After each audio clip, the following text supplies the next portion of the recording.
I want to check in with Drexel Gilbert this morning as well. Russia's invasion of Ukraine has left many people feeling anxious about what's happening right now, concerned about what might happen next and how this all might impact your life and family. In today's Minute with Drexel, some advice on keeping perspective and peace as we watch wartime events unfold.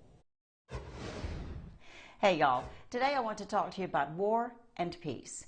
In the past few days, a lot of people have told me that Russia's invasion of Ukraine is ramping up their anxiety level and is robbing them of their inner peace, and that is understandable. We're seeing some pretty scary images come to us from across the world, and we're concerned not only for what's happening in the moment, but for what might happen in the future and how it might impact us and our family.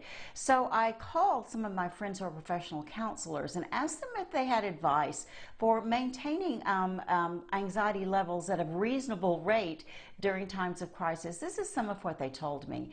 The most important thing they said that we need to do is to be informed but not obsessed.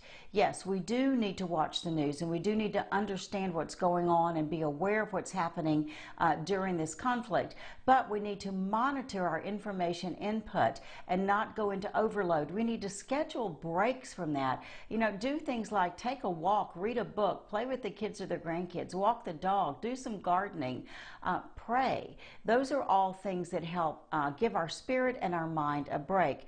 They also said that we need to focus on what we can control, because in times like this we often feel out of control. We can do things like make sure that we keep our daily routine, stay healthy, get enough sleep, and again, control that information input. Another way that we can focus on what we can control is to look for ways to help. As this continues in the coming days, organizations will undoubtedly put out the call for help, whether it's help in a monetary way, a volunteer effort. So maybe keep an eye out for some area that you feel comfortable in and contribute in whatever way that you can.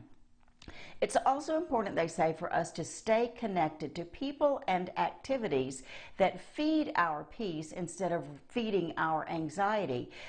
Whether that's maintaining a family dinner or dinner out with friends, whether it's phone calls with people that we trust, whether it's reading a book that brings us some comfort. Those of you who've been with me long enough know that this is where I go to feed my inner peace.